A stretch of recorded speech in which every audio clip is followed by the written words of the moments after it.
Pemirsa, Menteri Keuangan Sri Mulyani Indrawati resmi menaikkan regulasi yang memangkas signifikan dana transfer ke daerah atau TKD pada tahun ini. Nah, aturan itu disahkan melalui keputusan Menteri Keuangan nomor 29 tahun 2025 tentang penyesuaian rincian alokasi TKD menurut provinsi, kabupaten kota tahun anggaran 2024 dalam rangka efisiensi belanja APBN dan APBD 2025. Lalu seperti apa rincian pemotongannya? Kita simak dalam infografis berikut ini, pemirsa. TKD dipangkas, fokus ke anggaran prioritas. Kita simak untuk infografis yang pertama. Ini berkaitan dengan rincian pemotongan TKD itu sendiri. Jadi penghematan negara untuk TKD yaitu mencapai 50,59 triliun rupiah. Alokasinya untuk apa saja? Di antaranya adalah alokasi dana alokasi umum atau DAU, kemudian dana alokasi khusus atau DAK, dan juga otsus. Nah, rinciannya bagaimana? Jadi untuk DAU sendiri pagu awalnya 446,63 triliun, menghadapi pemotongan sebesar 15,67 triliun, dan akhirnya DAU 2025 disepakati menjadi 430,95 triliun. Untuk alokasi DAK, dana alokasi khusus, pagu awalnya 36,95 triliun, mengalami pemotongan sebesar 18,3 triliun, dan DAK 2025 menjadi 18,64 triliun rupiah. Sementara untuk otsus atau daerah otonomi khusus ini juga mengalami pemotongan, diantaranya di pagu awalnya 14,51 triliun rupiah.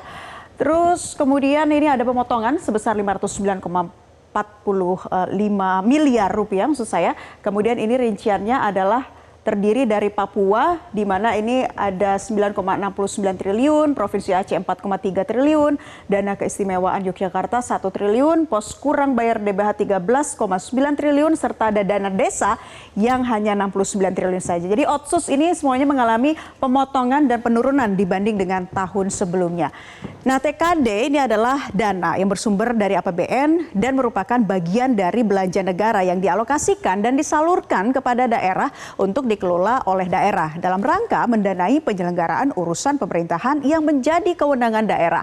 Kami akan paparkan untuk Anda apa saja sih yang termasuk dalam anggaran TKD. Kita simak bersama ya.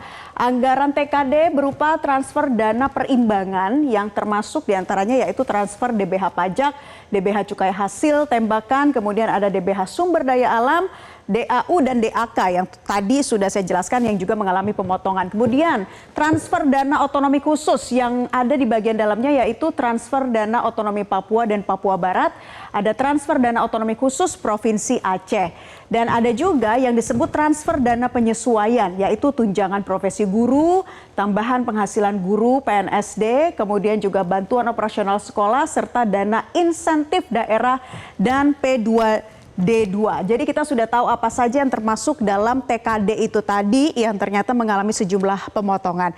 Nah, kita akan simak lagi lebih spesifiknya apa sih yang termasuk dalam alokasi DAU atau dana alokasi umum. Ya, ini bisa dijelaskan pemirsa, DAU itu meliputi belanja pegawai, kemudian pembiayaan pembangunan infrastruktur, pengembangan infrastruktur, dan berbagai macam kebutuhan daerah.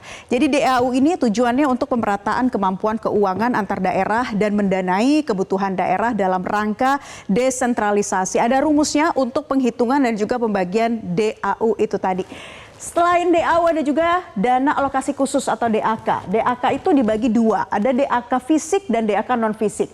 Kalau DAK fisik meliputi kegiatan di bidang pendidikan, kesehatan, dan juga keluarga berencana. Ada juga pendanaan perumahan dan pemukiman, pertanian, kelautan, dan perikanan, serta industri kecil dan menengah. Nah, kalau yang non fisik seperti bantuan operasional sekolah atau BOS, tunjangan guru ASN daerah, ada juga bantuan operasional kesehatan atau BOK, serta dana ketahanan pangan dan pertanian atau DKPP. Jadi masih banyak lagi yang termaktub dalam DAK fisik ataupun juga non fisik itu tadi ya. Ada pendidikan, kesetaraan hingga bantuan operasional museum. Nah, jadi kita sudah tahu ya alokasi peruntukan dana yang ditransfer ke daerah yang selama ini TKD dinilai mampu meningkatkan pertumbuhan ekonomi, pengembangan infrastruktur serta akses layanan pendidikan maupun kesehatan sampai ke tingkat desa. Dikatakan pemerintah salah satu tujuan pemangkasan TKD ini adalah untuk anggaran prioritas. Nah, kita lihat maksud dan tujuan dari pemangkasan TKD ini, pemirsa. Yang pertama adalah karena pemerintahan saat ini ingin fokus ke anggaran prioritas, diantaranya MBG atau makan bergizi gratis, kemudian swasembada pangan dan juga swasembada energi, perbaikan di sektor kesehatan, dan juga mengurangi pos-pos yang tidak berdampak langsung bagi masyarakat. Jadi dikatakan program prioritas ini dimaksudkan agar bisa berdampak langsung kepada masyarakat, lalu yang dikurangi pos-pos yang tidak berdampak langsung seperti seremonial ataupun event-event di daerah seperti itu ya. Kemudian juga ada belanja maintenance, belanja peralatan kantor, serta perjalanan dinas. Ini dikatakan pos-pos yang tidak berdampak langsung pemirsa. Dan juga dana tersebut akan dialokasikan untuk hilirisasi.